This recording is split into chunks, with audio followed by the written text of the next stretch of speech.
part two of phenotype and your environment. The word phenotypes, it makes up of environment plus genetics. Then you have your outward appearance as well as your behavior. So we're still on the lip to Rhine nose and how the lip to Rhine narrow nose. Lip to Rhine means thin, high nose. Lip to Rhine nose is connected to the cold climates. Then we look up the lip to Rhine nose distribution is specific to North and the Horn of Africa, nowhere else in Africa, all out Eurasia, dominant out North America, and some places in South America. We do not see that in Australia. So remember, the lip to Rhine nose is associated with cold climates, a dry desert, opposed to a hot desert. So that would not be your natural home because your natural home of a narrow lip to Rhine nose is a cold desert, and this is a hot desert. Let's run the gauntlet. We see that according to the haplogroup, and we check the Y chromosome, which is the dad gene, that the E1B1A are platyrine noses. All E1B1As are all platyrine noses. From the Khoisans to the Nilotis, they are A's, but you get what I'm saying. They are AOOs and A1s, no, whatever the case may be. They all got wide noses and woolly hair. They platyrine. So remember, Niger Congo and Nilo-Saharan and Khoisans are all platyrine. But specifically talking about E1B1A, is specifically platyrine as well as its rainforest. So that's the hot climate nose. This is a hot climate nose. This is a cold climate nose. So E1B1A is a cold climate trait shared by Afro-Asiatics, Indo-Europeans, Indians, Native Americans, and anybody else that's not platyrine. So remember, E1B1B is literally lip to Rhine, all the way, always across the board. Okay? So this lip to Rhine nose is connected to cold climate. Let's run the gauntlet. Platyrine nose dominant in all groups which have long been native to humid tropical climates. Let's say that over again. Platyrine nose dominant in all groups which have been native to humid tropical climates. They didn't say the geography. They said you're native to a tropical climate. Your native climate.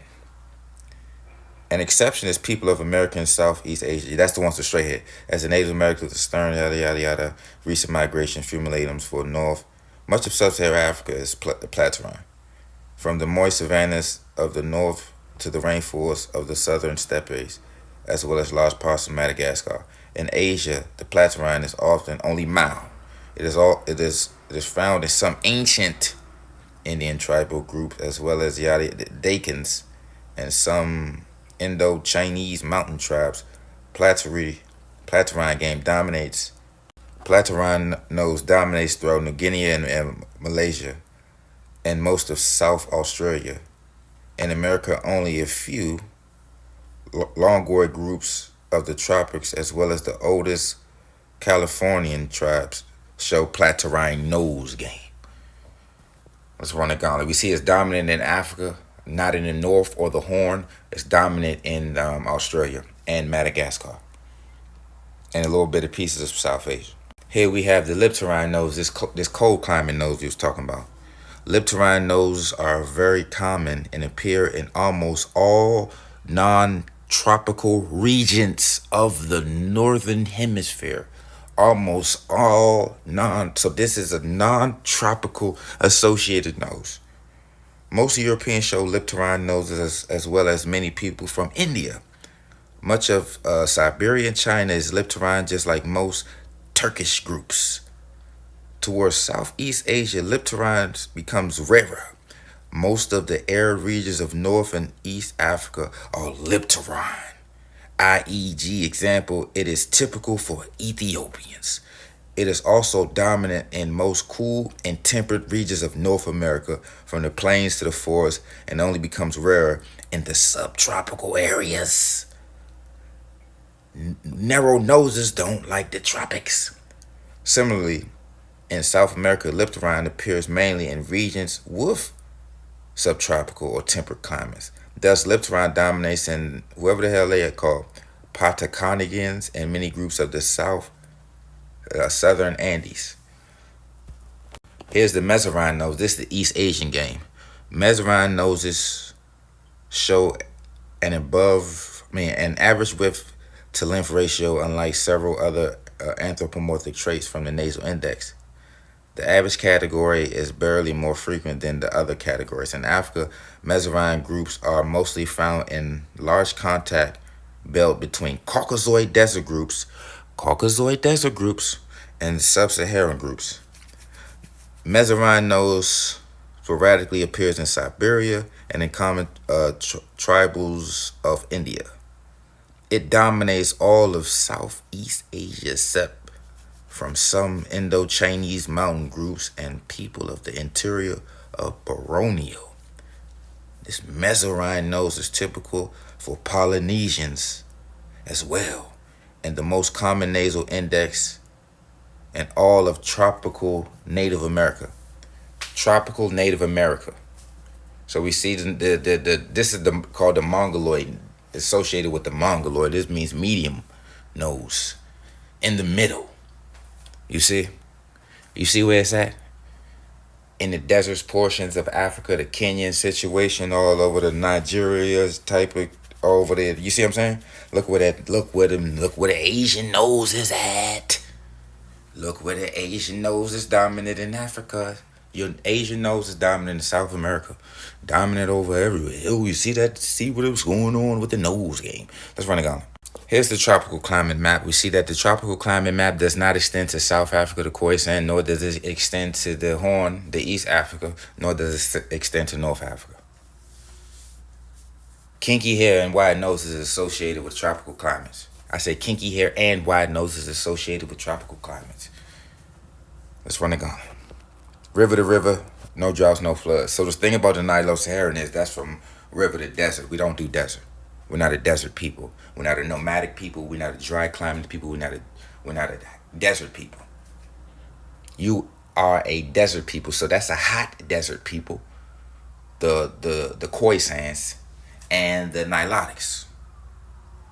But a narrow nose is a cold desert. You are a cold desert.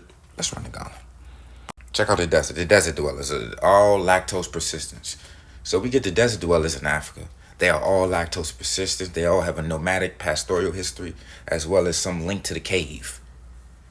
And I specifically know some Berbers, Moors, Tutsis, and Fulanis and Nilotics. They got creation stories dealing with milk, drinking milk, coming from milk.